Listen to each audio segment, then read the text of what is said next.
Chicago, Chicago, that toddling town, Chicago, Chicago, I'll show you around. The corner was our magic, our music, our politics. Fires raised as tribal dances and war cries broke out of different corners. Power to the people. And just say Shop City.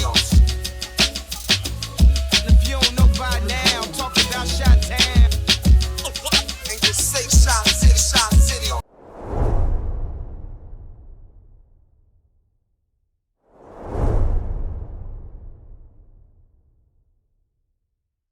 Everything I learned there was European philosophy and thought. And at that time, it seemed like everything revolved around sex. Once you explain to them that they have been played, that even when they felt the most powerful, there was a puppeteer.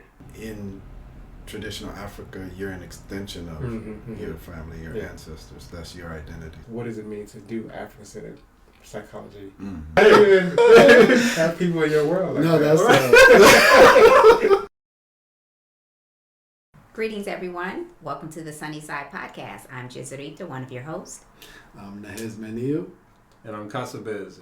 Well, we have a really great episode today. We are excited to have Obari Cartman on the set, and he is going to really wow most of you. We've been dealing with Obari for a number of years, and he is one of the pillars in the psychological community, sharing a lot of wisdoms, insights to help people deal with mental health challenges. We've been dealing with health for this past series, and we haven't really talked so much about the mental health component, but this will be really instrumental for us to get some footing under us in regards to the mental health aspects. Yeah, Obari, he's a psychologist, a doctor of psychology, but also he's a very strong presence in the Afrocentric communities here in Chicago, and also he's been active in the fields of wellness and mentorship, especially of young men. Aside from being just a psychologist, he also brings a lot of cultural awareness and experience. And as with the premise of the show, he's an activist. Anybody, if you're on the south side of Chicago and you don't know Obari Cartman, or haven't heard that name or haven't seen his face, maybe you just like being indoors and you're not out at the cultural events happening in south side of Chicago, because he's out there really trying to get his hands dirty in a lot of the programs and activities to bring solutions to some of the problems that we face, and especially as young black males facing the streets of Chicago, and all of the temptations and traps in the Chicago streets. So it'll be good to speak with him to see what he has going on for any of the listeners who are young black males looking for things to get involved in, or who know young men who can suggest things to get involved with. And one of the things that I'm very impressed with him, oftentimes when people get into professions and get degrees and popular, if you will, he stays very grounded in the local community. So his outreach is really trying to target inner city young people who may not even have exposure to the programmings and the avenues that he opens up to them. So it's very heartwarming to see him staying very humbled in this field. For most of our listeners, it just dawned on me, for most of our listeners who are listening, who hear we're doing a series about health-related topics, and to get this far into the series and we have not spoken about diet and what to eat to be healthy, that has to maybe come across as surprising or interesting to the common viewer or listener, because generally in the West and in America, when we talk about health, you just talk about diet. And maybe it's just a result of, like we were saying, us being in the marketplace. That's what you're going to have to spend money on daily, what you're eating, what you're consuming. And so a lot of the conversations about health get confined to what are we eating? Are we being vegetarian? Are we being vegan? Are we being pescatarian? Are we being fruitarian and all of the other tarians that are out there right now? When really health is much more of a vast conversation and topic. The reality is the human body is engineered to be able to take a lot of different foods because our body's engineered to be able to be in a lot of different types of climates, a lot of different types of ecosystems, and they all offer us different diets. It's not just like one particular diet everybody needs to have to be healthy. All of that is superstitious. And even if you heard last episode, these people eat pork and all of that, and it comes to contradict some of the superstitions you grew up on, we're here to break those kind of superstitions and get to the real, how do things work, and how can we use the knowledge and information of how things work to find real solutions to better our health and to better our lives. Not to downplay the importance of diet, though, because diet is extremely important, and a lot of the sicknesses that we see nowadays in our communities are a result of diet directly, among other things. Definitely. However, today is not the day that we get into diet in depth, but within the next few episodes, I'm sure we'll come back with more information on diet and bring another esteemed guest who will bring some information on diet as well. But yet it's not as cut and dry as how they put it. And when it comes to, some of the diet fads, you'll notice that there's always a new diet fad coming up every couple of years. Someone else has wrote a book, someone else came up with a different diet based on this or that. You got paleo diets, and you got vegan diets, and you got raw diets. Right. It becomes things that people can capitalize on, writing a new book, and then we become the test dummies for a new idea that hasn't really been tried. Exactly. People have been eating for millions of years. Always. And always.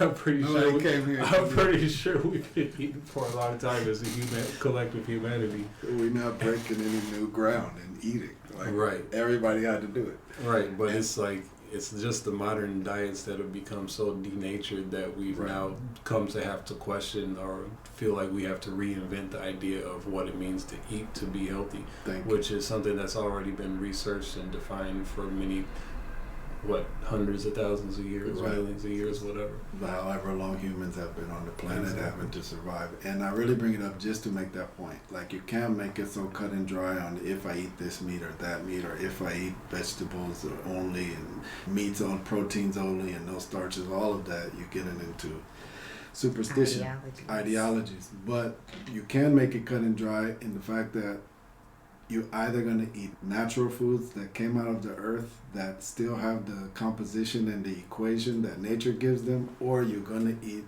processed foods, denatured foods. And a lot of sickness is coming from denatured foods. You can have a plant-based diet, but all of it is processed, and soy burgers and veggie cheese and all of this, where everything is coming out of lab and it's no longer how it looked or in the equation it had when it came from the earth, and it will still make you sick. So you'd be better off eating chitlins. So exactly, you'd be better off eating any piece of the animal that still has nature in it. So that's just the black and white or cut and dry point that I wanted to make about diet, even though that's not what the show is about. But it also leads us to our proverb, because our proverb of the episode is also about food. It's about food, and before I get into the actual proverb, I'm going to preface it by saying we, in this topic of psychology, already we recognize the importance of interconnectedness in humanity and wellness for the individual wellness. The interconnectedness really affects the individual wellness because, when we come out the womb, we're totally dependent on our mothers, our parents, our families to take care of us. And we grow up and we somehow, nowadays, we think we, turn 18 and we should be able to do everything for ourselves. Or maybe if we become parents and then our children turn 18 and we think they should be able to do everything for themselves and they should leave us alone. But the interconnectedness of humanity is a significant factor that really gives everyone a place in society that kind of is like a security. It's like just like a sense of belonging. and a sense of, I guess security is the right word. Mm-hmm. You know. It's very just necessary. We take things so out of context in this modern society that we live in. That's why we have to keep reinventing the wheel, because everything that we're doing in the modern society is upside down, backwards, or really goes against the best interest of the human being and their survival. If you take a person and you isolate them and you keep them thinking that they're independent and they can survive alone, it's just like you're setting up a trap for the person. It's like, who in this existence survives alone? Exactly. But when we even see like the pandemic, when that came about, everyone was isolated in their homes. We see how much destruction came out of that, and we're still reaping those reaping the consequences of that type of destructive mentality, to think that we can isolate ourselves and be alone and think that's somehow healthy. Yeah, so sustainable. Mm-hmm. Definitely. And so the proverb. Yes, the proverb is, one person can eat beans and call gas on the whole village. Like, the whole village will get gas. Yeah, the elders can eat beans and the children can fart. One person can eat beans and call gas on the whole village, which is, important to keep in mind, because when we're talking about psychological health, psychological healing, we often want to approach the world and present the world our ideas, so proud of our ideas, so attached to our ideas, when really our ideas are mainly made out of just what our elders that we came to exposed us to. Mm-hmm. And so when we're talking about the healing needed on the psychological level amongst our community, that's interconnected with the generations before us, and the healing that we do will benefit the generations after us. It will either give them more gas or, allow them to be a little less gassy at the table. So we got to get to work, and I know our guest today will bring us a lot of information in terms of that and some resources. So I'm looking forward to that. Mm-hmm. Yeah, we'll have to take responsibility for our actions and how that affects our whole community. Like, not only just us ourselves and what we want right now, but like how it will affect those around us. And I think, psychologically, if we feel like other people are depending on us, that really gives us motivation. It gives us a motivation to hold things together, where nowadays people's phones are ringing during, recording. It's because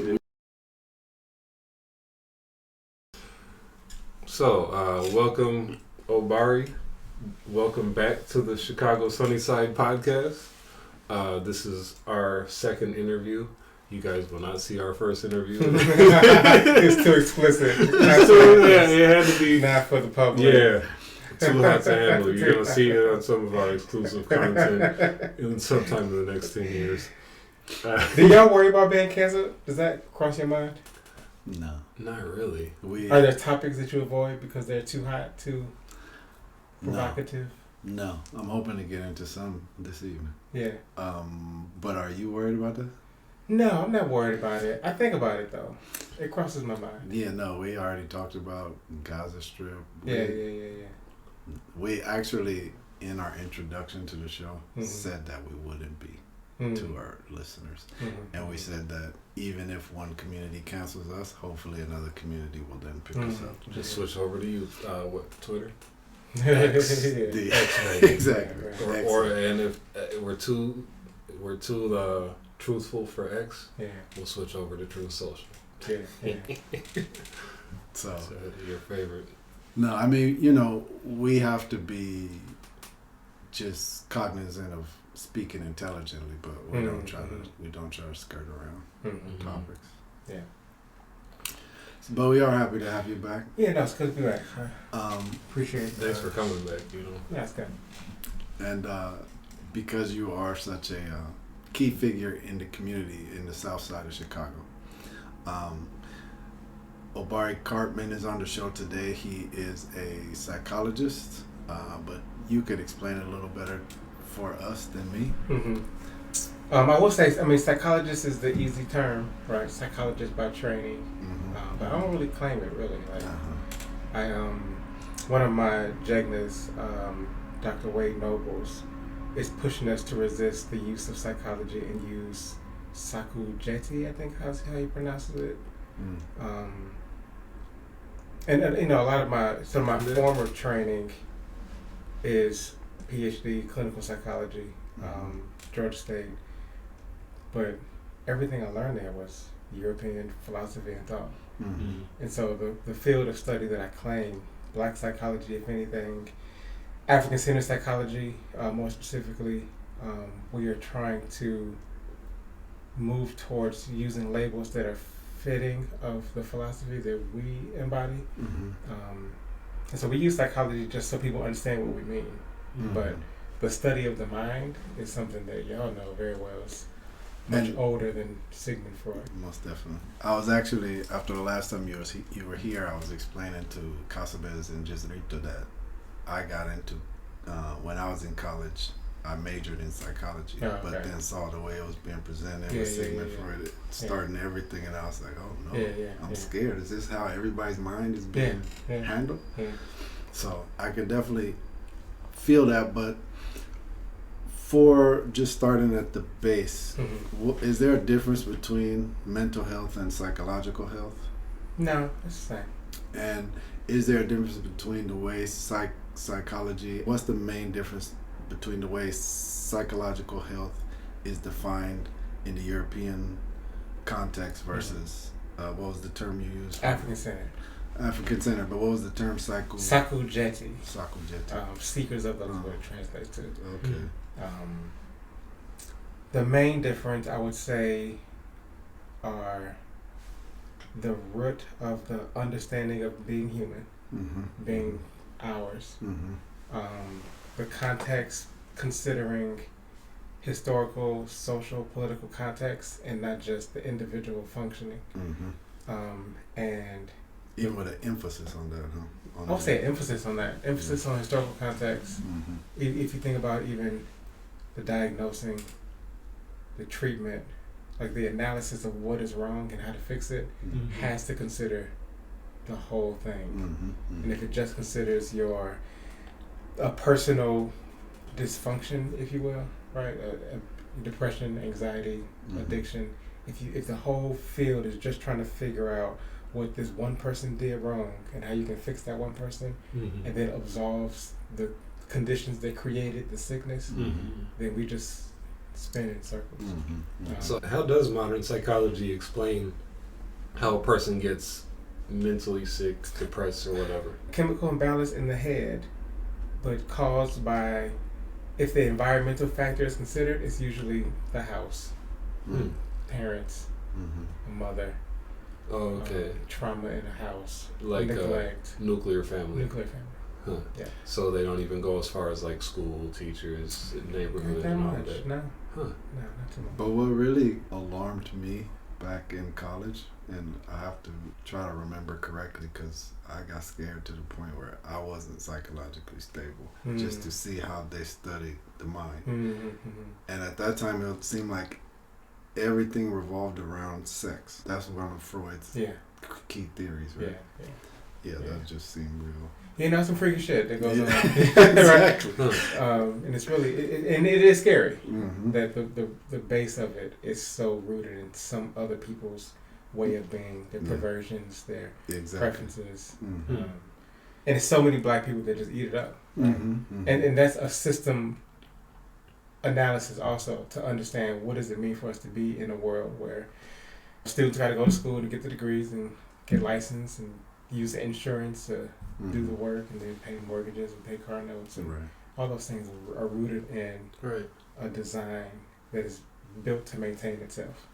And so we point to the police, we point to politicians, but like all of the fields have to work in cahoots for that to work. Psychology is getting away with murder, with a lot of violence, with a lot of distortions, because it's seen as feel good, it's soft, we talk about emotions, like psychology can be harmful, we try to help people, but under the guise of healing, the mental health movement is contributing to the same violence that everything else, every other cog in this machine is. Which is, and it's wild because we so much in the society focused on mental health and wellness, you know, and then the answer is go talk to your therapist. And like you said, it's rooted in these kind of way out theories or analyses by people at some point in history. And even now, even like people would argue that the old Freudian sexual stuff is old, and then right now there's a scientific rigor that is influencing what we think about for diagnosis and treatment. But even that, even what they consider to be science, it's still a European understanding of how to count and measure what they consider is a valuable, objective, measurable. What's measurable, and what is the definition of success based on that system. So measurable, you can need evidence-based program to show that I can do some psychological intervention that gets the kids to have better attendance, right? Have better grades, which really just means cooperate. Right. Don't be disruptive in class. Be disruptive. Don't disrupt the program. Yeah. So let's not spend too much time there because it's already making my head hurt. Because I'll give you a pill for that. Because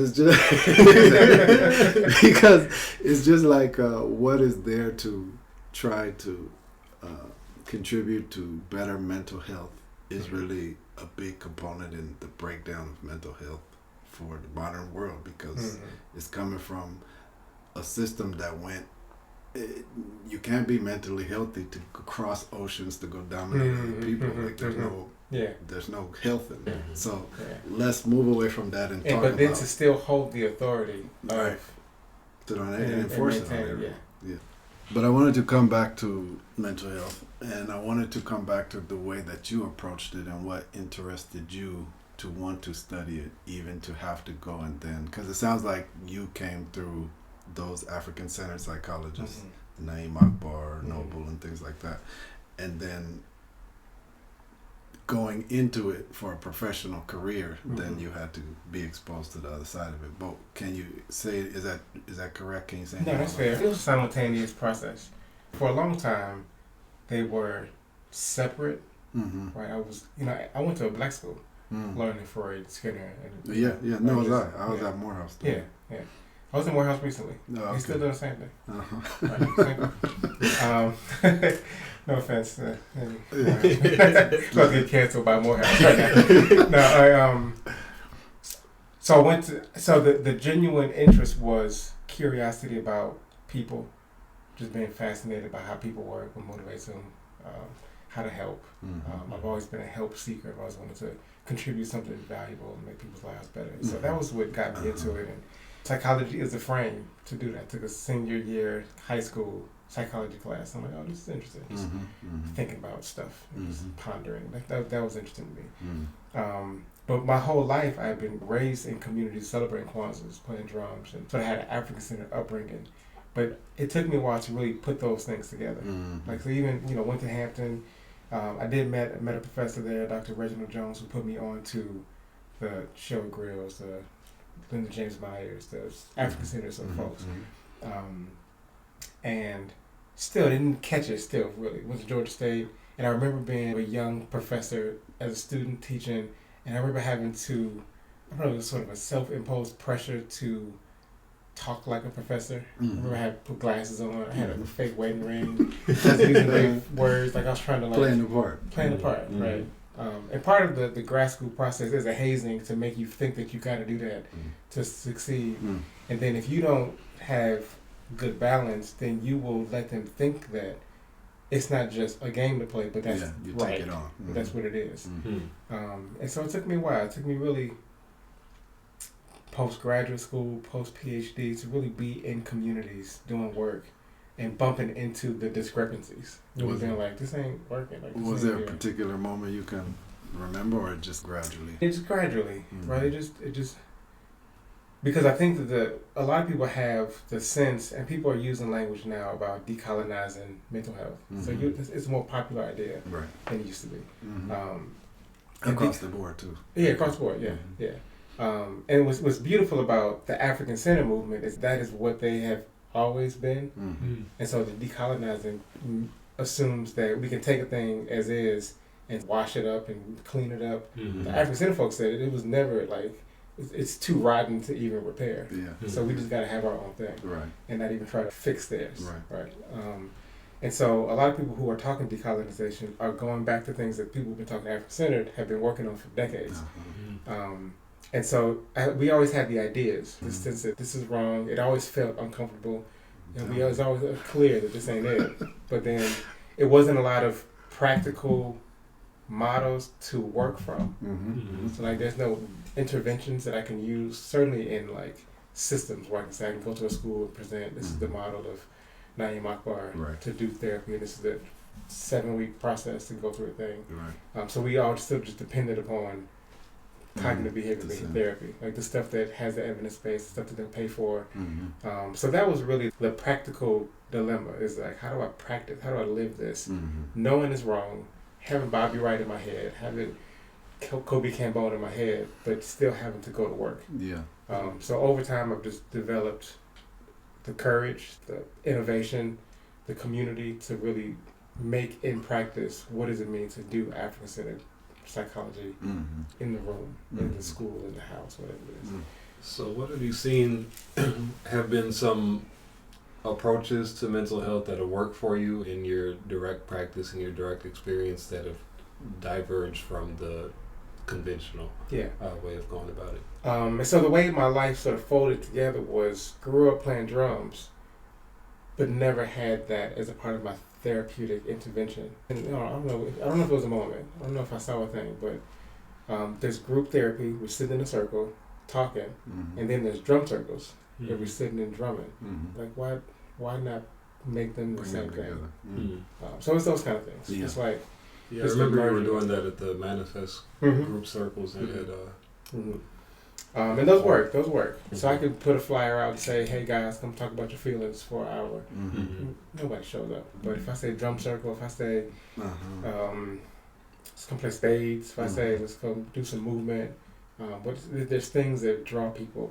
So it's really art, culture, music, drum, dance, hip hop, those kind of things that we do naturally, and adding a healing element to it, a healing intention to it. So we're drumming, and then sort of having the description of why we're drumming, what we get out of the physical process of drumming, the spiritual portal that we connect to, and then just the opportunity to now look other brothers face to face and ask questions, have conversations, put your frustrations in the drum, take your anger out on drum, use drums for calm, use drums for meditation, and also interchange with the rhythm and the conversation. All that has been much more useful than any group therapy model that I've done otherwise. Interesting, because it really speaks to that interest that originally brought you. You just wanted to serve. Because what I hear and what you're saying is that once you got the education in the kind of the sterile education from the universities, then to take it into the community and make it practical. If you really wanted to serve the people you're dealing with and have it be helpful, then you can't just play the part and be the professional. You have to actually do what you have to do what's going to help them, and to do what's going to help them, and to have them come to get it, you have to speak the language that society's speaking. And that's what I hear you saying. Yeah, for sure. Because people are vulnerable. And we've set up the hierarchy of the degrees in the universities to make people feel like they don't have the expertise. And so they would go along with what it is. You know, the doctor gives me a privilege to be able to say, no, this is what healing looks like. And they can say, no, that don't feel good to me. And I can say, no, this is it. Trust the process. Trust the process. We go along with it, or just go suffer. But that collaborative connection to really like, what is it really helpful? Is a different question than what do I make money doing? Exactly. What do I get status? Or how can I like use my power over? Right? Because a lot of people get off on that. Definitely. No, I'm the expert. Their life is in shambles. But in that moment, they get to shine with the dominance that their degree has put them in a position to take advantage of. That same lack of mental health, trying to bring mental health again. But that's really powerful, because it led you right back to the drum, which is really, even in coming from traditional Africa, that's where healing starts. That's where spirituality starts. And you said you grew up with the drum. Can you explain that? Because we know here in Chicago, you know, somebody know your family here in Chicago. So it's my parents. My dad, he had to be late teens, early 20s. And it was a time in the country where people were trying to ask these questions. Who am I? What is this about for real? My dad changed his name from Tony to Tabidi. He started to eat cleaner. He started to wear dashikis. He probably grew his hair. He started the whole thing. The African guard. So he was a part of that movement. And so I was born into it. Like I was a recipient of an environment that was trying to figure out who we are. Went to an African Center school. Ankhkasta Development Center started by Haki Madabudi. So went to their drumming with Alayo Dance Theater. So it was just it was like breathing to me. It was like wow, that's what we did. Which is really another profound thing that you mentioned is just that in African-centered psychology, you have to consider the family, you have to consider the community, because in traditional Africa, you're an extension of your family, your ancestors. That's your identity. So how can you then go trying to heal that without considering it? Powerful, yes. But you also come from a big family, right? Yes, my dad had 8 kids. My grandfather had Alfred Cartman had 22 kids, and so we strong knit. We always had gatherings. I was always around a bunch of people who I trusted, I felt safe with, and knew were influential in their own different ways. So I always felt like because I was a Cartman, I had a destiny, I had something important to do, and I had the safety net to do it in. The Cartman clan is real. We got organized. We got a song. We got shirts. We have conventions. We used to have camps. Like it was my family was organized in a way that a lot of the chaos of the trauma that we've experienced here has made families bickery and a lot of conflict and tension, and that I'm sure was happening. Right, but they were smart enough to protect the children from that. What we saw was after the fight, whatever meeting they was having, they came together and then they brought the children into spaces to teach, to learn, to play. Not just to protect the children from it, but to overcome it and still have some organization and still have some communication, because that just dies in other families. And then it's just like individuals connected by name, little else. What do you think helped them with that? Where it was at the level of your grandfather, he also took an African-centered approach, was interested in that? Or he was definitely interested in doing things different. I don't know if he would call it African-centered. He got into sort of some Hebrew stuff, and maybe was starting stuff from the Moors and just dibbling dabbling. But he was a seeker. He was for sure a seeker. And so my father was influenced by him and extended it, and I'm influenced and extended it. And so I think it was always a person that could see the bigger picture.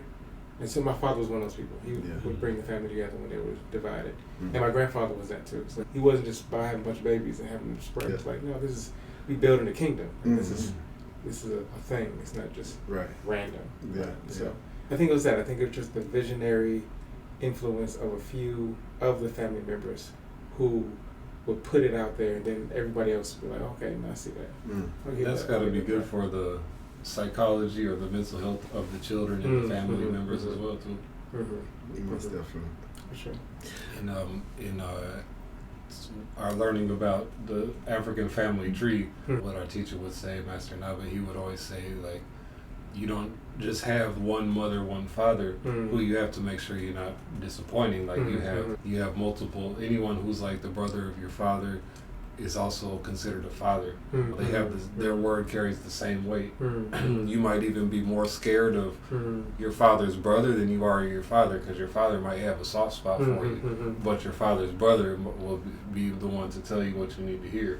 So you have like all these people who you have to make sure that you're living up to their standard, you're living up to expectations.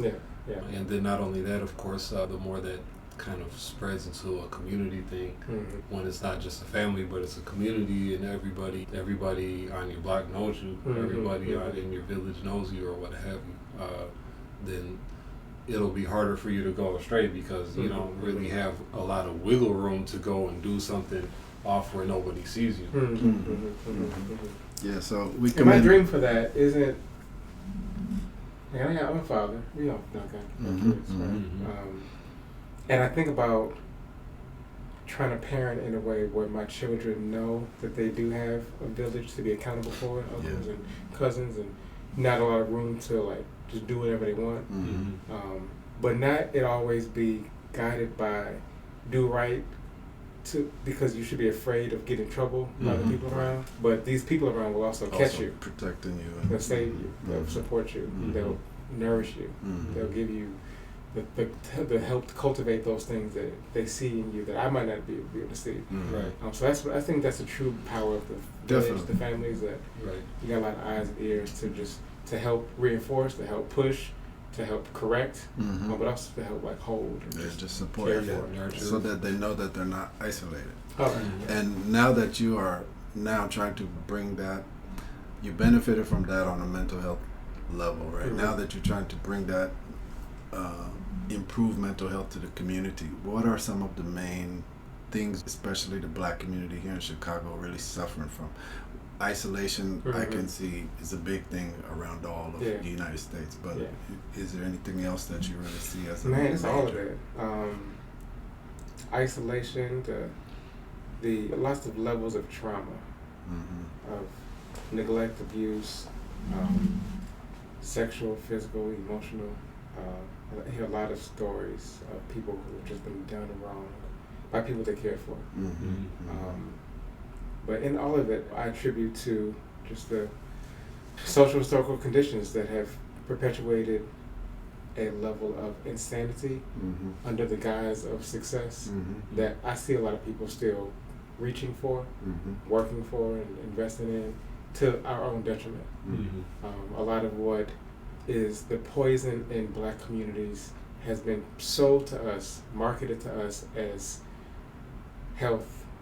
And it tastes good. Like, it's like sugar. Like, literally like sugar. Like, it's destroying you slowly, but it tastes good. So music is like that. The social scenes can be like that. The technology can be like that.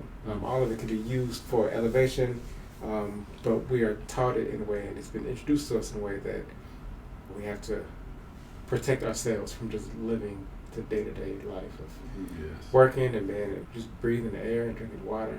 All of those things, I think, influence the chaos of relationships and communication and trust and all those things that become the breakdown of a fabric of a community that could support itself if it wasn't under attack constantly. But it's interesting because it's clear what you're saying, but this notion of isolation, this notion of community support, this notion of a village, and understanding that we're each the extension of a family, of a village, because trauma is life. Every continent, every lifespan, you're going to face some challenges, some difficulty, even maybe to the point of where you're going to use words like trauma. Not many people are going to get away from that. But if they have a support system that helps them process it, that helps them get through it, that supports them while they're going through it, trauma for one becomes a strength later, while trauma for another that's in isolation is just like, has broken that person down. So the isolation part is so grave, and you can see that African-centered is such a good way to approach it, because you look at the continent of Africa, where some of the most heinous traumas have happened, in addition to then those that were taken from Africa and what they suffered from here. But there you see that family unit really stay much more intact than it happened over here. But then a lot of times you'll meet people from the continent of Africa, you'll meet people from village life, and they'll just be like the happiest people that you ever met, and like so stable. But for people in the West, they're like, but you coming from a place with poverty, you coming from a place with hunger, like how does it add up? But that's really a key component that I see, a key factor in the fact that they have these large support systems. They have these, some people, like even the founder of the Earth Center, Maakmaah, you ask him how many siblings do you have, and he says about 10,000, because of the way they keep the bloodline and the structure. So all of them are considered siblings at his generation with the blood that he shares. And with that kind of family system, the autonomy it offers, the place of belonging that it offers is huge for the mind and the mental stability. And in the West, especially in the West for everybody, because everybody over here has been colonized, whether they like to admit it or identify it or not, but specifically Black Americans who are coming out of the era of enslavement and colonization. After that, that's what's lacking. And I'd just like to commend your father, your grandfather, for having that vision, to have that vision and ignore all of the talk about polygamy that is wrong and all of this, and understanding that no, that's how you build a nation. That's how you build healthy children. Like, it'll be about me and the mom's feelings, or it'll be about the health of the child. And that's, that's very visionary. Yeah. I want to go back to this idea of trauma. You're saying something I want to make sure we are at least exploring the distinctions of. I agree completely. Life, by its nature, is stressful. You have to overcome challenges. Like the birth process is painful. Right? Everything about it. And I don't want myself or my children to have an easy life, full of comfort. The stuff that I've appreciated the most, that I've learned the most from, have been the struggles. And so we do need to make it to have more conversations about two things. One, relative trauma, for sure. Because I do meet people that get their car broken into, and then they're traumatized, right? And I don't work with the people that like lose lip gloss and they traumatized, but they're those too. I don't know, I don't meet them, but I hear stories about therapists who could flat tires. It's definitely become overused. Flat tires, traumatized. And so there's a traumatic event that can happen. They can be repaired, corrected, and then you could be stronger because of it. But what I hear often is prolonged traumatic experiences without support, with isolation, without remediation, and then you just walk with a limp. You kind of just, you think that is normal. This is what it is. And so there's a lot of Black people in this city that think we live like this. To violence. And then you pass it on to the next person. Pass it on to, your children and your significant friends. Relationships, partners.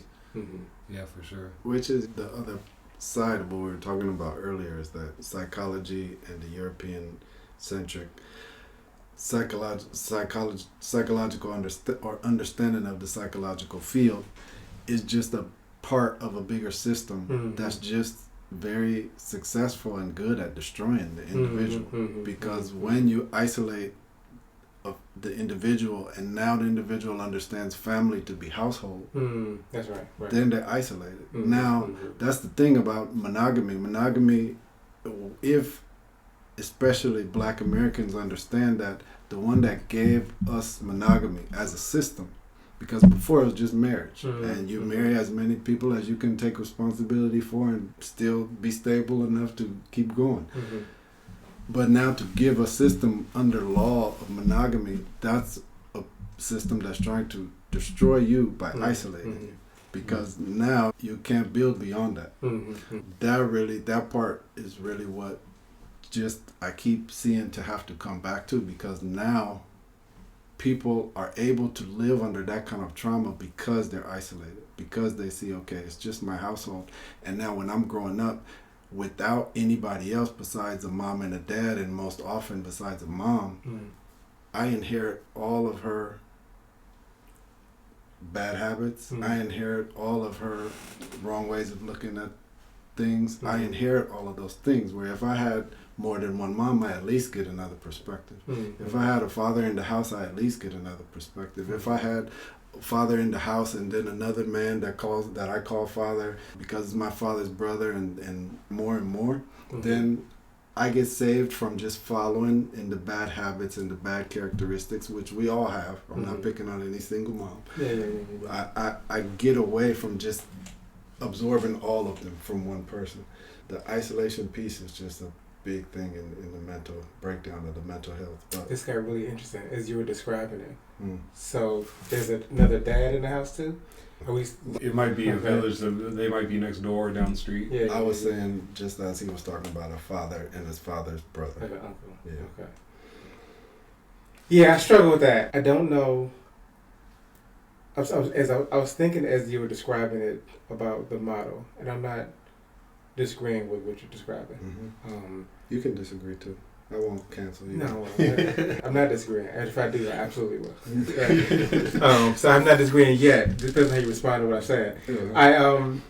One of the things that I struggle with is the model, the framework, polygamy, monogamy, polygyny, people using different stuff, right? Being the thing that saves us, or if there's other things within that, principles, values, practices, protocol, that those become the things, whether you got one woman or one man or multiple, that we need to identify, teach, and as a community sort of support. Because I see monogamy and polygamy done wrong. Definitely. I've seen trauma in all the different circumstances. Yeah, and then you just have people who's just out here screwing, and and then this a woman can have 5 different baby mamas. A man can have 10.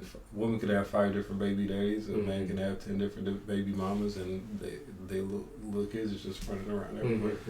So it's definitely not even a monogamy model in most of our neighborhoods nowadays. Right. Yeah, and definitely that, it wasn't, the point was not necessarily about polygamy. The point was about isolation versus community. Because a person can be, what would you call it, undisciplined, uncontrolled, and have many babies, mommies, or many babies, daddies, and not done with any kind of order or organization. Those children will still be isolated. So it's not, that wasn't the point, but definitely good clarification. I wanted to come back to something we were just talking about in terms of trauma, because you're right that there's levels of trauma, and some people I have a friend who was working at a health food store, and some crazy person came breaking out the windows, and they thought someone was shooting, and they thought it might be an active shooter or whatever. Turns out it was just a crazy person with a hammer breaking the window. Nobody ended up getting hurt, but a day later or whatever, she said she was traumatized. Okay, but there's a difference between you being traumatized by that, by being scared, versus if there's people who have actually been in active shooter situations, may have gotten shot, you know what I mean, may have seen people killed in front of them. That's a whole different level. So there's like levels of trauma, and very real trauma that's happening in our communities. And then if she's listening right now, she's traumatized again. No, you just re-traumatized. She's using her. Last time I'm telling you. I'm not going to say the names, but sorry, I didn't mean to use you as an example, but it just happened to be perfect. But what I was going to say is, trauma's the type of trauma that we experience now. We can say our communities, because you were talking about Africa and people suffering traumas in Africa, but we don't even have to go as far as pre-slavery. Even if you can go to Jim Crow era, you can go to the post-slavery Reformation era and all of that, and there was a lot of traumas that our people suffered during those times, but there was also still like a level of community solidarity. And I think that we have to know how to separate the trauma from the response. Like, because traumas happen, and we're not trying to say that it's okay that it happens, and that trauma can keep being trauma. We can keep allowing our people to be traumatized and accept that to be the reality. And then we just need to think about how do we try to stay happy in the middle of all that. We don't want to be insensitive, but at the same time, we have to be realistic that, that there's some level of things that's going to go wrong regardless. And that you can't always control external circumstances that's being imposed on you by outside forces. Like, a war could kick off, World War III could kick off any moment, you know what I mean, or whatever might happen, and then it seemingly has for some people. We're gonna be be going through some things. So I think that right now, what I see has been a real problem with all this talk about mental health is that people are taking the attitude like things are not supposed to go wrong in their life, and that it's a problem that something bad happens to them. But somebody hurts their feelings, right? The worst part. And it's getting it's getting to a point where it's more and more, we becoming more and more sensitized to every little thing. So now, just words can be considered harmful. I just woke up in my email box and said YouTube had taken down a video that I recorded like probably 3 years ago, because it had medical misinformation in it. And so now words can be considered harm. You can even be, you can be deplatformed, and you see even instances where people are now going to jail because of things that they say or media that they're putting out. Yeah, which, is like you were saying, everything has become about sweetness and how we feel about things. And it just seems to come right back around by perpetuating assistance with mental health by bringing in a weakening in mental health, because because to educate people to base their life off of their feelings is already destroying their mental health, their mental stability. But what does then come to help, which is what I hear from you, is that yes, these traumas are there, real traumas, and maybe over embellished traumas, whatever the case may be. But what the solution needs to be is going back to what we've seen work, and that's just what it is. Community works. The having support works. The drum and dance, really the science of the drum and dance works. Plants. We know plants work. Plants work. All of those things work. So living outside, spending time outside works. Oxygen. Some is water, rest. Some is pretty simple, basically. Right. So that if any of you have heard of Obari, or maybe you've seen his face, that's what Obari invested in around the community. You see him organizing events, hosting events, and frequenting events, bringing those things that work back to the south side of Chicago, in drum circles and meditations and things like that. Can you speak to what you might have going on?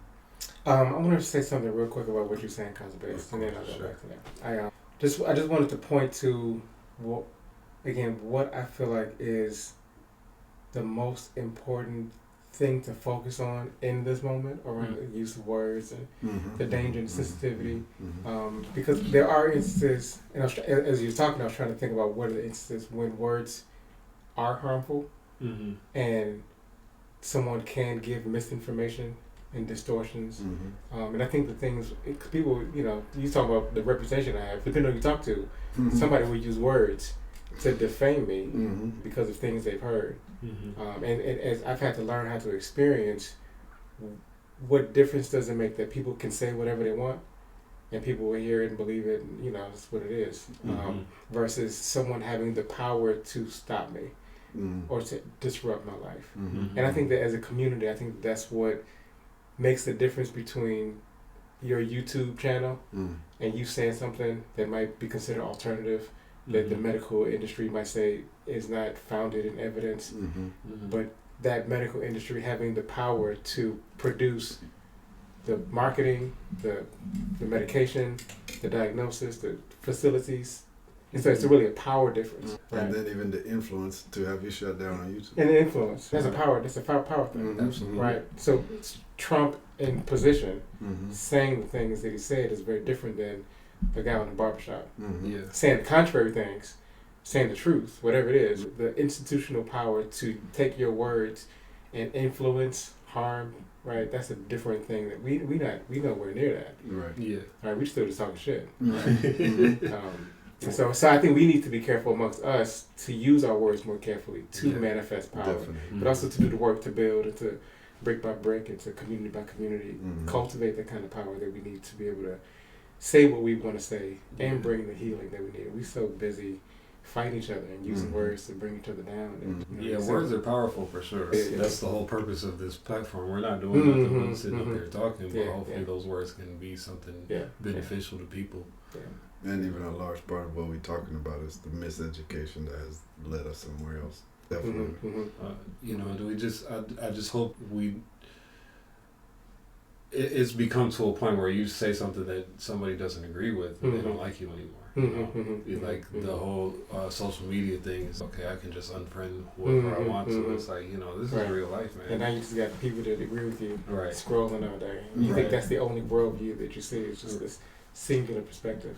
Right. So that's more so where I was going. I definitely agree about the power of words and the importance of choosing our words wisely, because I think we do have a tendency to undervalue the power of our own influence, our own ability to affect the world. Like we think like whatever, if I'm walking around angry all the time, it shouldn't bother anybody. You know, if I'm walking around saying, you know, crazy shit, you know, or speaking without thinking, or that it's my business, no one should.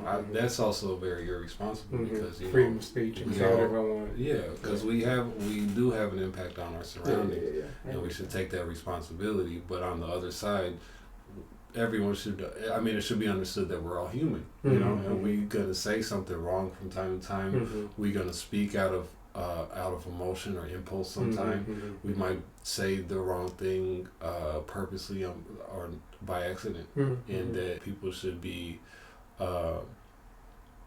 given some grace, you know what I mean? Like you shouldn't just be so quick to say, you know, okay, you're a horrible person because of whatever you're thinking or whatever your world. We have too much of that. Whichever side of the political social spectrum that you're talking about, I think it's become an epidemic of just being judgmental without thinking about how we're going to help each other as humanity. No, I agree. But back to your question. So the stuff I'm doing, I you know, anytime I can try to find a space, and I like to go to a lot of events, so I get to meet a lot of people, artists, practitioners, yoga instructors, meditation folks, and if I can bring them together and then create unique opportunities to just experience healing in a indigenous sort of pure way and bring community together. Like so it looks very different, but that's always the thing. The thing is, how do we use culture to put medicine back into community spaces and have it accessible for people that are looking for something. So like this coming Sunday, we're doing an event. We're having drums, we're doing comedic yoga, meditation, sound bowls, African dance, playing failed music with djembe on top of it, and then just like a free flowing space where people can just come release whatever they've been holding for the year. I'm calling it, saying it's not a party, right? Don't worry about wearing the right thing. It's not gonna be no dance contest. Like you're gonna move how you want to move, whatever your body's calling for the moment. You might look stupid and silly, whatever. Like just we want to create spaces where you can just come be free. Because we're talking a lot about. Sounds like the place for me. No, you definitely did. I saw you dance yesterday. I need you to not care. He doesn't. Oh, thank you so much. We will show some clips because he does not care. Put the edit that in there. I want everybody to come there to like be on your own stuff. Like focus. Don't be worried about what people thinking about you. You in there. You worried about releasing your own thing. So those are kind of things. So we do a weekly men's yoga, Black Studio, South Shore Studio Yogi. I do a lot of work with young people using hip hop to create critical conversations, critical thinking opportunities, develop emotional intelligence and language, using music artists that they know, but finding a song that is talking about something real, or using the sort of the understanding of the industry to help point to the poison inside of what sounds fun to them, and just opening the floor, having a conversation. What you think about that? What you listen to? Why you like that? What is he saying? Printing the lyrics out. Then saying, have you heard this song? What do you think about that? How does that feel? What does the frequency do to you? What does it mean? It's really interesting talking to young people these days about what soundtrack they select, to what power they feel like they have, and what they like and what they ingested. And then how they, as they get older, how they can use music, sound, food, whatever it is, to curate an experience that they want. And so it'd be real simple stuff, like if you want to go to sleep, who you listen to? And they have such a limited range of artists, right? Like when you want to make love to a woman, right? I know you're doing it.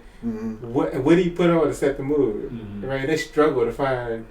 Right, they ain't got the Sade's and the Anita Bakers. They ain't got like a playlist. They didn't make mixtapes and send them to you know what I'm saying? The romance, the tenderness is not there, showing up in their soundtracks. So I use music. They're not always gonna do the drums, right? But I bring speakers. The language they speak. So use the language they speak. So I do a lot of programs like that, just trying to think about how to connect with people where they at, and then how to add a level of intentional elevation, healing, release, restoration, advancement to just the day-to-day lived experiences. And are those with both men and women? I prefer working with men for a lot of stuff, but if it's just a community thing, like a fake life party, it's for everybody. But I don't like curate curriculum for women. I don't touch it. And you also wrote a book about. I wrote a book.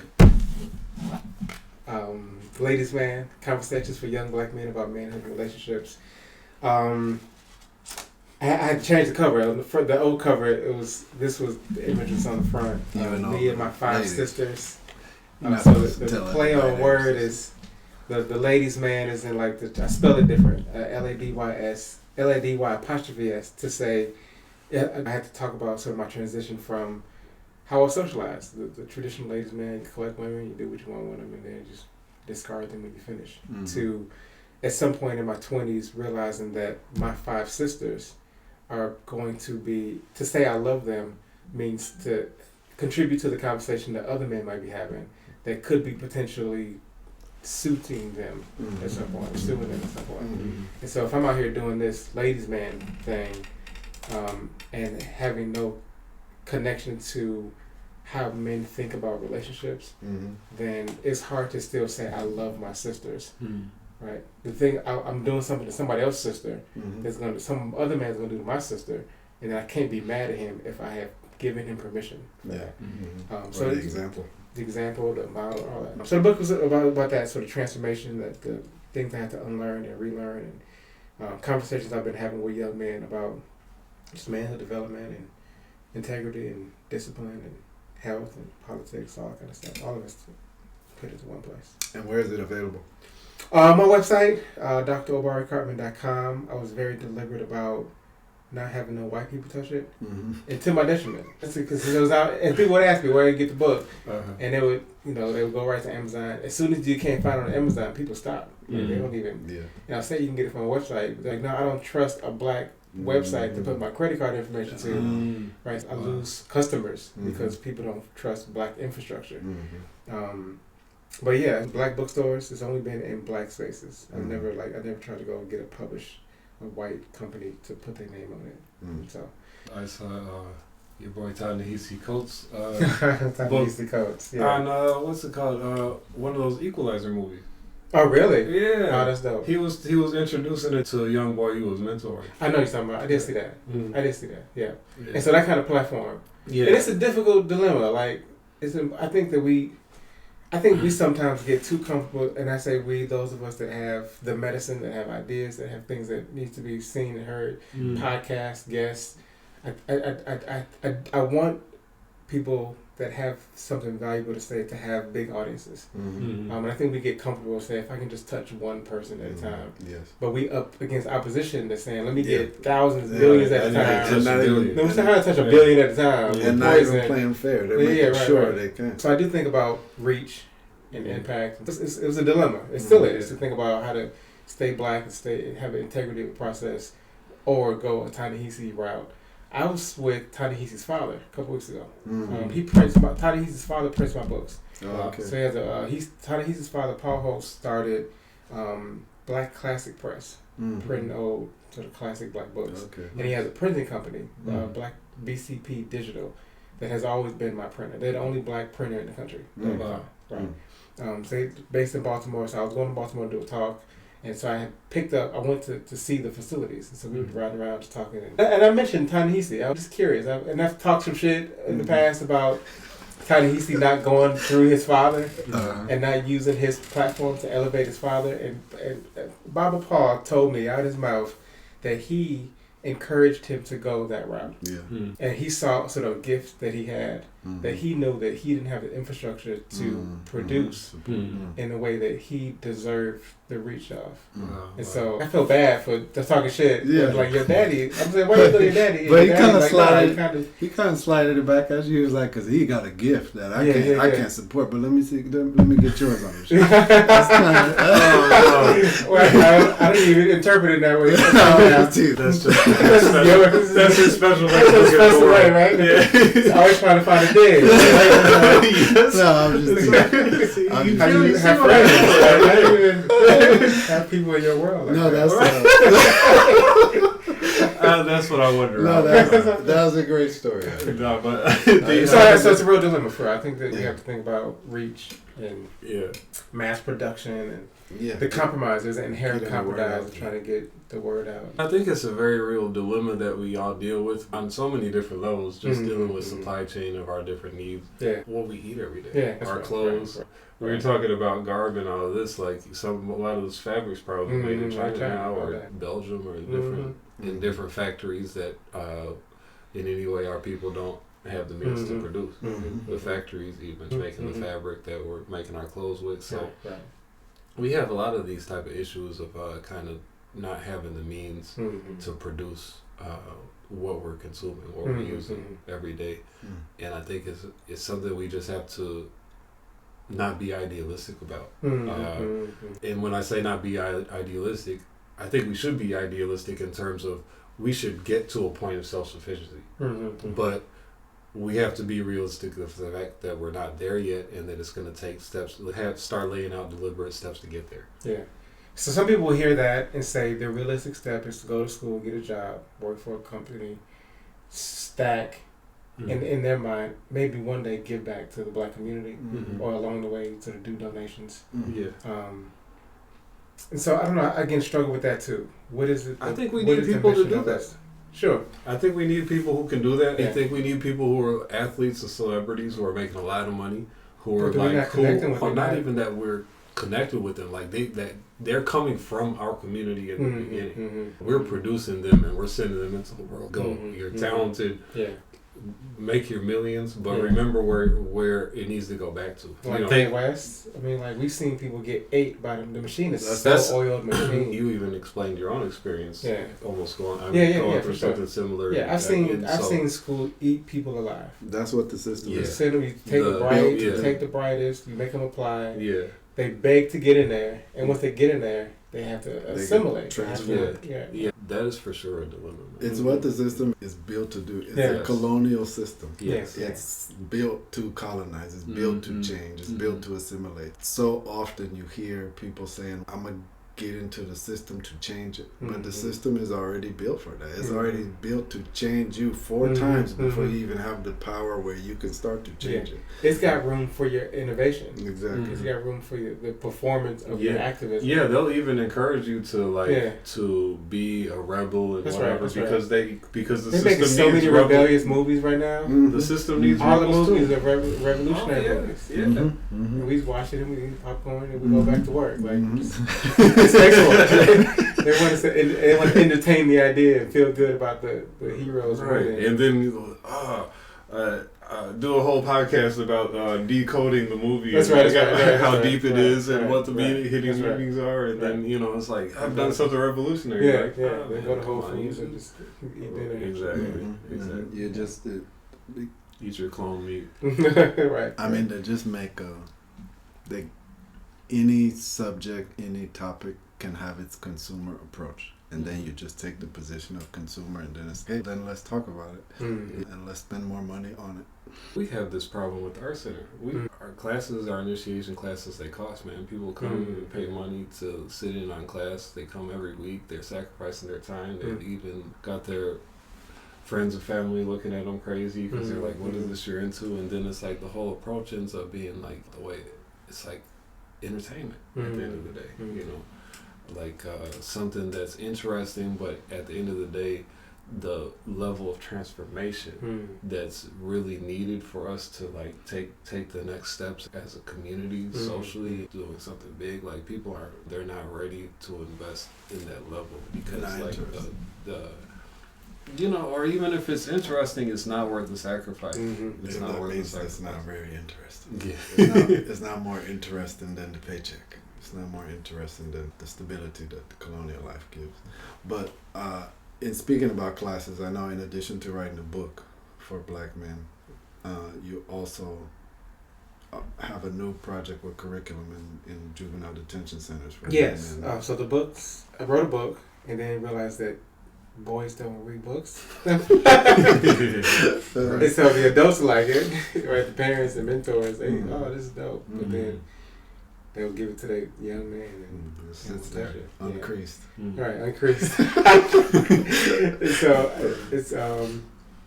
So I turned it into a curriculum. So it's like I call it a rites of passage based model where it's 12 units, multimedia clips. I'll be on TikTok and I'll be on Instagram just saving clips all day, just trying to curate conversations where by the end of week 1 through 12, they've seen music, rap videos, podcast snippets of 50 or so black men just talking about life, relationships, politics. It's designed to teach and also produce space to think and to feel and to reflect.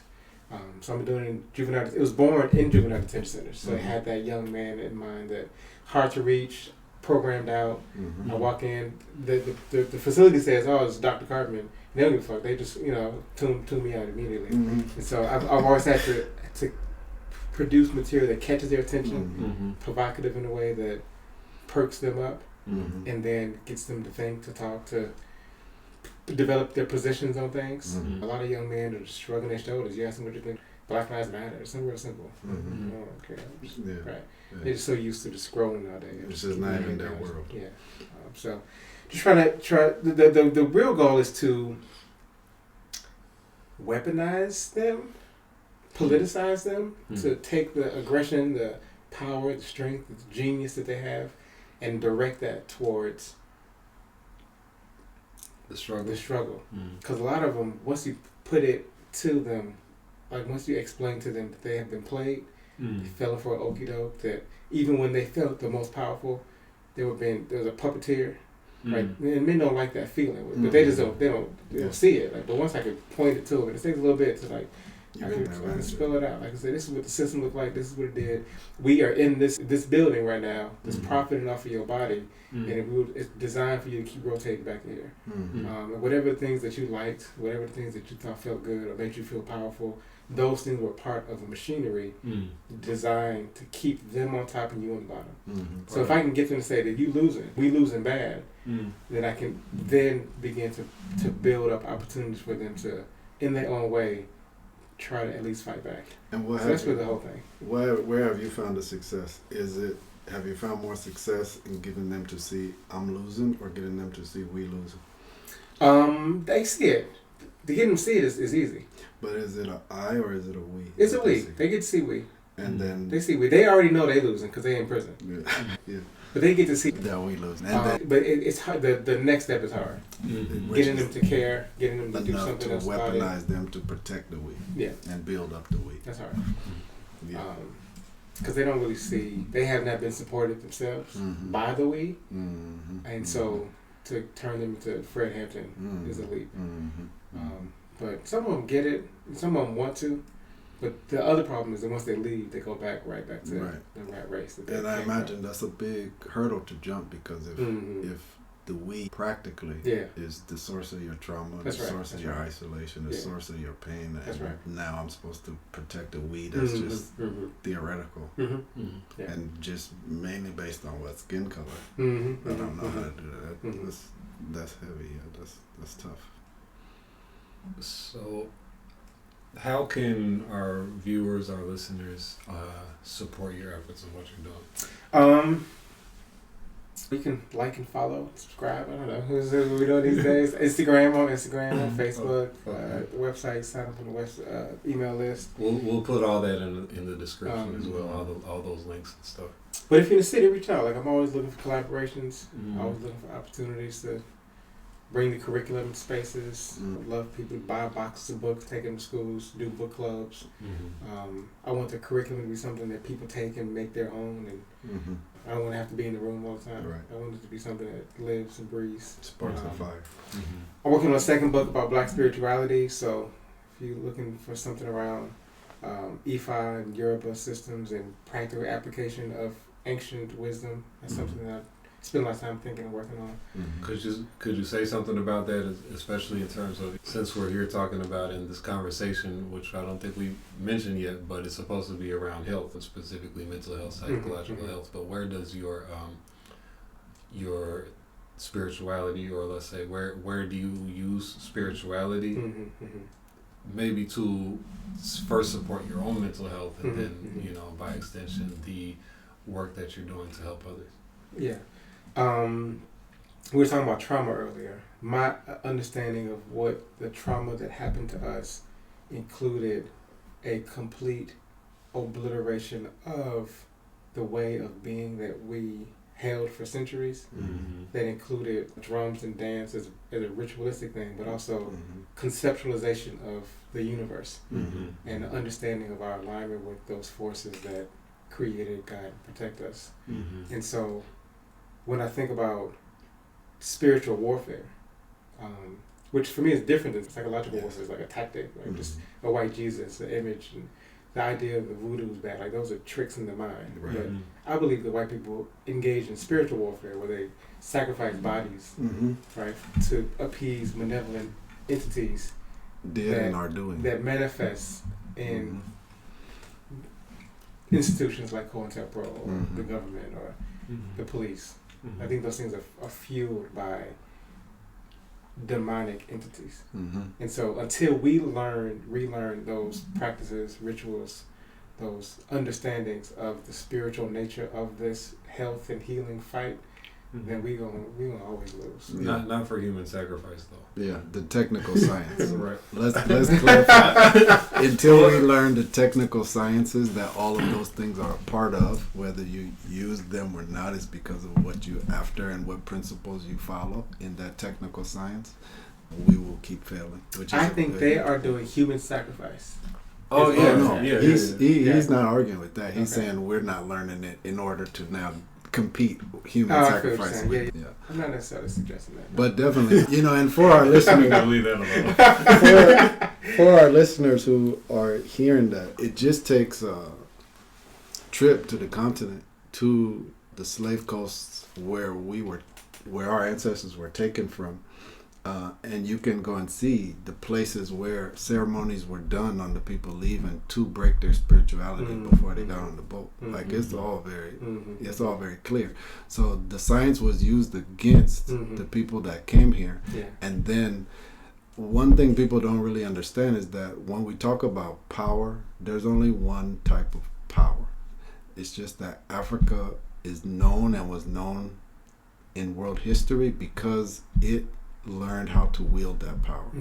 And then now in the white world or in the European world, now you see them trying to get on board with that, and now they try to copy what was being done in African spirituality to wield that power, to understand that power, to align with it in secret societies and things like that. The Masons, the Rosicrucians. And so of course, without principles that maybe keep you from going far beyond, out principles that restrain you from like dropping nuclear bombs on people. Yeah. Then you're gonna go as far as you need to sacrifice whatever you need to make the most powerful sacrifice. Definitely.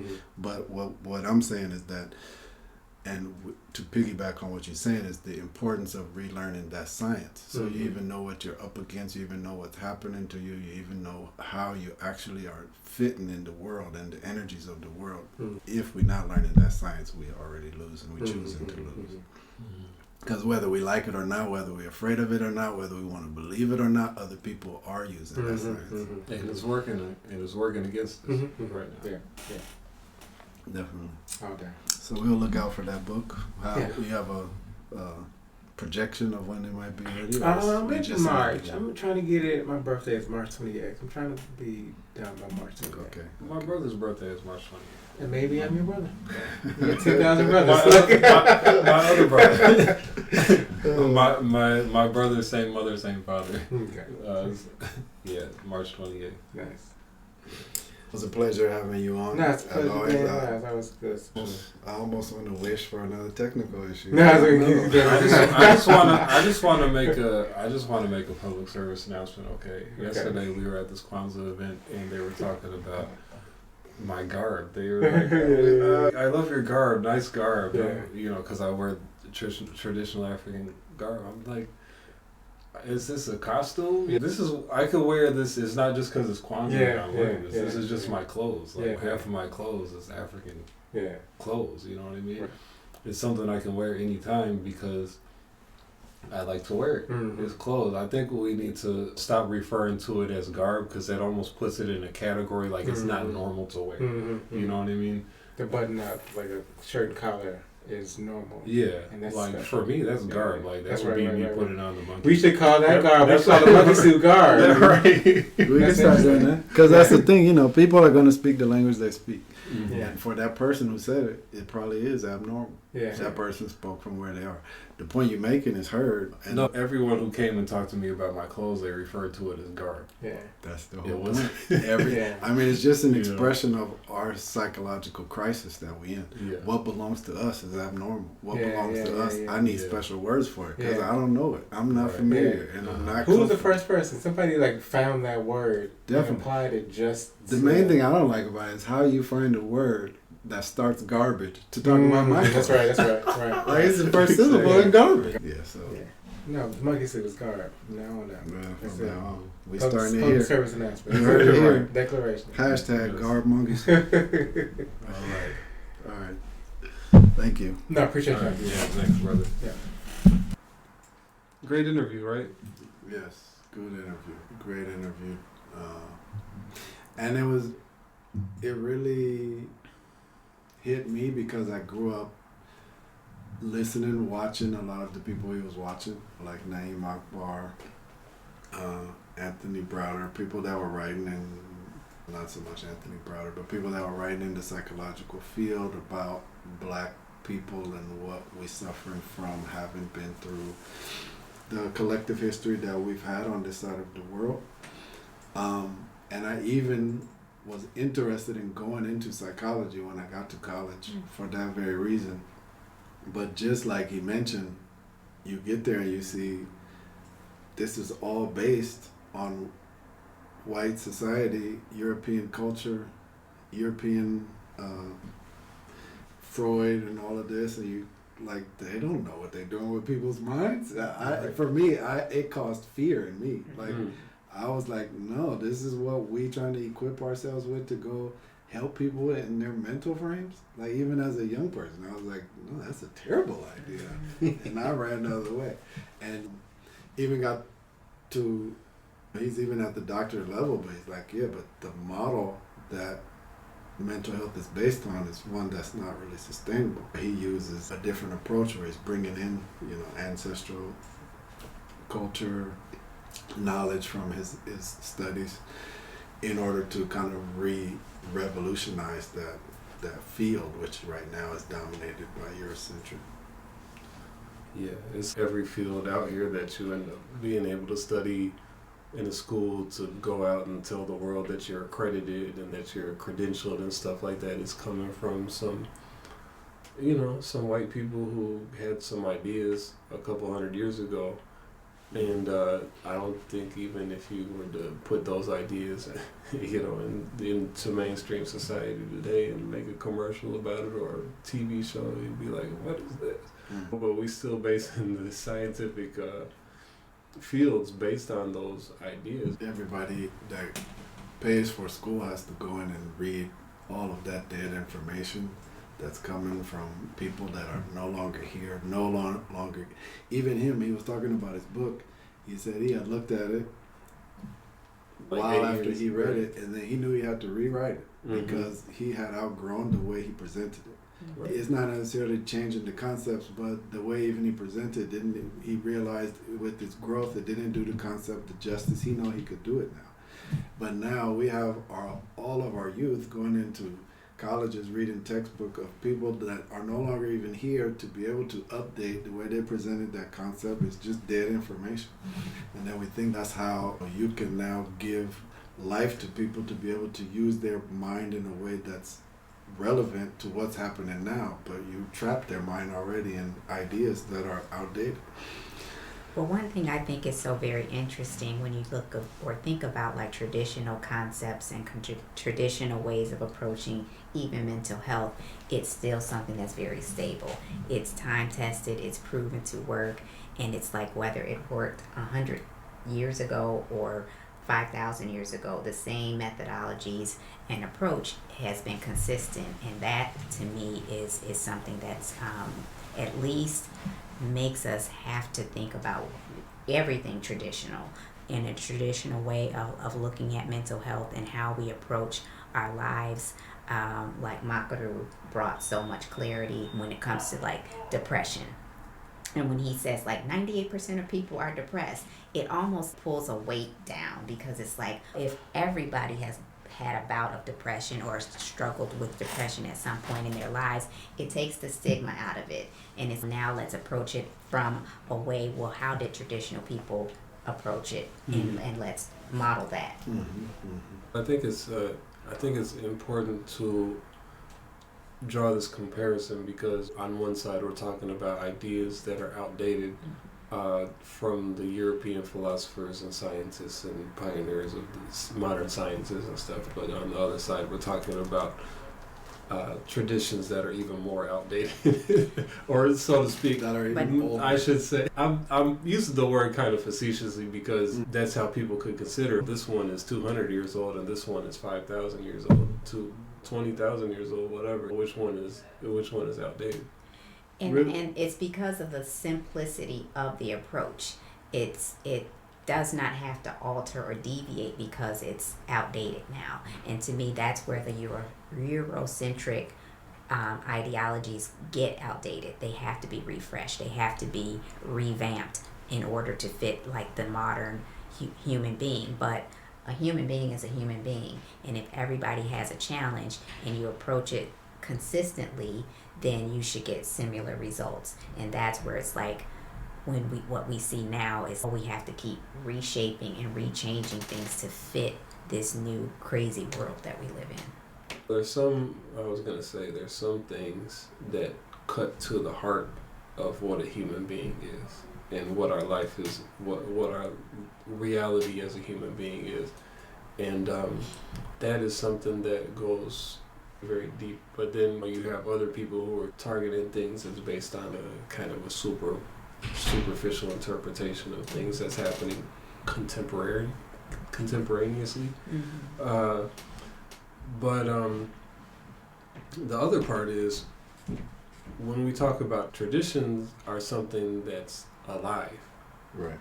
Traditions are alive. So you can go talk to people who have inherited traditions that are something that's based on something that's very old, but is still adapting to the modern times. Sure. Is still aware of what's happening in the world right now and how it relates. Tradition really has that advantage versus, because you can take the same African tradition and say, okay, someone wrote about this 200 years ago, 500 years ago, and it'll be hard to apply it to today, because they're writing about something that they saw and experienced 200 years ago. Exactly. There's a difference between the writings about even the African tradition from 500 years ago versus finding that tradition alive in its living descendant where that tradition lives. And now what that living descendant, with the same blood of those people that were doing it in the book, is now doing with the same heritage that was on those people inside of himself, to now make that the power, the knowledge of that heritage be available to his community. That's where it's living. That's the difference between living tradition, the initiation, and how this huge heritage is alive in the descendants of the people that are using it now, versus how a textbook stays where it is. And that's really a major difference in traditional society and modern traditional education, modern education, how education is passed down, how heritage is passed down. If you pass down a heritage through books, then it's already outdated when the person receives it. So, But traditional education follows oral traditions, which is passed from mouth to ear. So each person hearing it is going to take the principles of it, but then adapt it to what's happening in the world right now. There may be their own experiences that they can relate to. Yeah. And you can see that even, like I was saying, what was really powerful for me is to see the intelligence of this brother who had even studied psychology as far as you can take it in the modern system. And he got whatever he got from that, and now he even has, like Dr. Dulaney used to say, the keys to sit in the rooms with everybody now. But he can see that, okay, but I also need some living stuff. Mm-hmm. And now even how he uses rhythm in his professionalism, how he uses spirituality in his professionalism is all just a testament to his intelligence and his really his commitment to the black community, for not just being like, okay, this is the what's the word, like the way they say we should do it, according to university, according to how you get successful, how you become rich. But that's not necessarily going to work for my people. So let me go out and investigate and make sure that I get my hands dirty on how I can actually affect my people and make positive change for them. Instead of seeing how you can go use your fame to go sleep with a Kardashian. Yes, you are really about that today. Yeah, so it was a great interview. And for those of you, because I know there are many people out there suffering from mental health issues, suffering from psychological issues, psychological traumas, and all of that. In addition to the community approach that Obari has taken and that he presented in the episode, we also just have to point back to some of those powerful traditions that we have access through in Chicago through Ankhkasta, because there are a lot of not only herbs for psychological issues like depression, and schizophrenia, and things like that, but more importantly, like we brought up in the interview, in other languages, the same word for mind is the same word for spirit. And when you understand that, then you understand that your psychological issues, your mental issues you're facing have spiritual roots, have spiritual causes. And with the opportunity to benefit from some of those original sciences coming from black culture and traditional Africa, like earth energy readings through Ankhkasta, it's a big opportunity for us to really start to get at the source of some of these psychological diseases that are running through our generation, from generation to generation, and not being able to really scratch at the source with any kind of psychiatric medicine or any kind of modern day therapy. You really have an opportunity to start to approach the source of those issues with earth energy readings. So I do want to mention that. We'll make sure to share the link in the description. Yeah, with the individualized society that we're in, it's hard for us to think about or conceptualize things affecting us that have been passed down generationally through our parents. And it's even harder for us to conceptualize something that's affecting us mentally, physically, psychologically, however you want to put it. That's not even a physical thing. The non-physical existence is literally a whole world that some people have given generations of efforts to understand and research and document and figure out, and not only to understand the characteristics of it, but how to interact with it. Right. I mean, you can think about how now you have these deep sea divers going to the bottom of the ocean and discovering different type of sea creatures and stuff that we never knew about. Mm-hmm. It's the same kind of situation. It's not just like a hocus pocus or belief situation. It's like a whole world to discover that we have no understanding of, and yet it affects our lives on so many different levels. But through the services of Ankhkasta, even if we don't have the strongest understanding ourselves, we can at least benefit from the knowledge that others have gained through their efforts. And that's a great example too, because a person can stand on the shore and then say, "You're talking about creatures at the bottom of the ocean? I don't see no creatures. That's all, hoopla." But that would be their primitiveness or ignorance in speaking like that, because all it took is that person to put the effort forth and then go deep sea diving and see that no, there's stuff down there, there's a whole world down there. That's the same way that modern science looks when they say, no, we can't talk about the invisible. If I can't see it with my microscope, it doesn't exist. But many generations on every continent has already done the work to see that, oh, the invisible world is a technical field we can figure out, we can discover. We can see how the principles of that world. But we in the modern world continue to sit here in our ignorance and then close our eyes to the fact that it's there and it influences us. We can see that ignorance being really a main factor on why these modern sciences are so limited in how much they're able to dig deep into the human reality, because if you talk about a human reality without talking about the non-physical aspect, it's like saying a living human being is the same thing as a corpse, because what will be the difference if not for the non-physical essence that's animating the human being? And that's the point. And I think that's the point of our episode today and the work that Obari is doing, because as fathers, as mothers out here, we need to make sure that there's a difference between our children and a corpse. We can't keep living the same way we live, where too many people get sucked into self-destruction or destruction, and then we're just seeing, what we don't want to see for our youth out here. So Obari is doing some great work. There are a lot of people doing great work, and there are a lot of great traditions still standing where you can look into, you can investigate, you can reach towards to make sure to prevent that self-destruction from coming and really attaching itself or allowing your line and your family to fall into that self-destructive cycle. So we really hope that this episode impacted you, influenced you, and gives you some new ways of looking at approaching the problems we face in Chicago.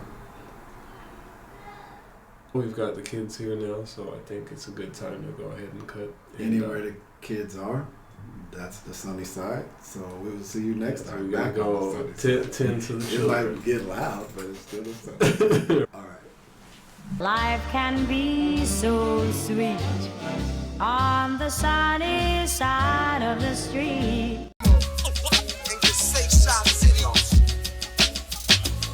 If you don't know by now.